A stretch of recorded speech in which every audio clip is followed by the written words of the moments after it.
కూడా ఊరేగింపు అయితే కొనసాగుతుంది. కరెక్ట్ గా 9:30కి ఎగ్జాక్ట్ గా మనకి ఇది వేలంపాట అనేది మొదలవుతుంది. సో ఈసారి అసలు ఎందుకు ఇలాంటి నిబంధనలు పెట్టారు, ఈసారి షరతులు పెట్టడానికి కారణాలు ఏంటి, ఇవన్నీ కూడా మనం తెలుసుకుందాము. పారిజాత మేయర్ గారు మనతో పాటు ఉన్నారు. నమస్తే అండి. నమస్తే అండి. అండ్ నార్మల్ గా ఎప్పుడు కూడా డిపాజిట్ అనేది ఉండదు.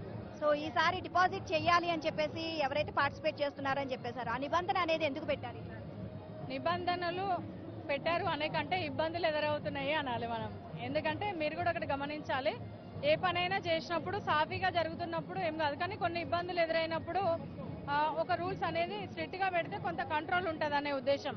వేలంపాట ఆక్షన్ స్టార్ట్ అవ్వగానే ప్రతి ఒక్కరు అంటే 1000-2000 కట్టి ఆక్షన్ లో పాల్గొనేటప్పుడు అసలు ఖచ్చితంగా తీసుకునే వాళ్ళ పేరు ముందుకు రాలేకపోతుంది.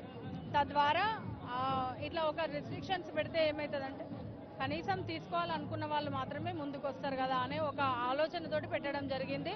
ఇది నిబంధన అనొద్దు.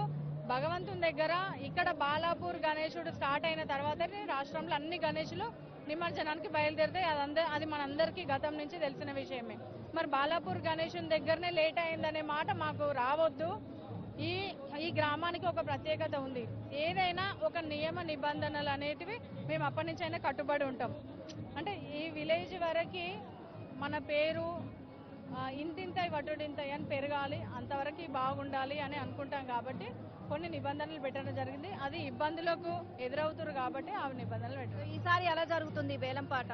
అంటే ఎవ్రీ ఇయర్ కూడా అంతకంతకు పెరుగుతూనే వస్తుంది. ఈ సంవత్సరం కూడా 30 సంవత్సరాలు పూర్తి చేసుకున్న సందర్భంగా సో ఎలా ఏర్పాట్లు చేశారు, ఏంటి? 30 లక్షలు దాటుతుంది అని అనుకుంటున్నాము.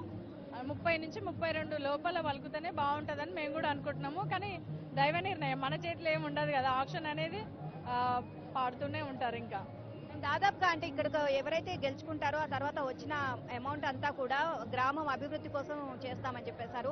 సో ఈ సంవత్సరం అసలు ఎలాంటి అభివృద్ధి జరిగింది? ఈసారి కొన్ని టెంపుల్స్ కి పెట్టారు. ఇంకా మీరు ఇక్కడ చూడాలి, ఇక్కడికి ఒక చిన్న ఇల్లు ఉండే ఇంతకు ముందు. అయితే బాలాపూర్ గణేష్ నిమజ్జనం టైంలో బండి ఇట్లా వచ్చి వెహికల్ గణేష్ని తిరగడానికి ఇబ్బంది అవుతుండే. అట్లాని ఆ ఎక్స్పెండిచర్ కూడా ఆ ఇల్లు కొని అది డిస్మెంటల్ చేసి ఇక్కడ ప్లేస్ ఫ్రీగా అయ్యేటట్టు చేయడం జరిగింది. అంటే ఏ కార్యక్రమం అయినా కానివ్వండి, విలేజ్కి సంబంధించి కానివ్వండి, దేవుళ్ళకి సంబంధించి కానివ్వండి, ఈ 2 కార్యక్రమాలు చేయడం జరుగుతుంది. ఈ విలేజ్ అనే కాదు, పక్కన విలేజ్ కూడా ఏదన్నా అంటే పాత గుళ్ళు రిపేర్ చేయడం అట్లాంటివి ఏమన్నా ఉన్నాయి అని కమిటీ దృష్టికి ముందే తీసుకొస్తే కనుక వాళ్ళు కూడా చేయడానికి రెడీగా ఉంటారు. అండ్ ఇప్పటి వరకు అంటే వేలంపాట కరెక్ట్ గా 9:30కి మొదలవుతుంది, ఏమన్నా ఇంకా లేట్ అయ్యా? లేదు 9:30 షార్ప్ స్టార్ట్ అవుతుంది. ఈ రోజు అసలు ఎప్పుడు ఇంకా 6కి స్టార్ట్ అయ్యేది పూజ, ఈ రోజు 5:30కే చేసినాం. ఎందుకంటే మాకు పోలీసు వాళ్ళు చాలా స్ట్రిక్ట్ గా, అంటే ఎందుకంటే తొందరగా కావాలి, మీ వల్ల లేట్ కావద్దు అనేది, మీకు రావద్దు అనేది ఒకటి చెప్పినారు. కాబట్టి ఈ రోజు 5:30కే పూజ స్టార్ట్ చేయడం జరిగింది. ఆల్రెడీ మీరు చూస్తున్నారు గణేశుని శోభాయాత్ర కూడా స్టార్ట్ అయింది. ఆల్మోస్ట్ 9:30కి స్టార్ట్ అయిపోతుంది నాకు తెలిసి. శోభా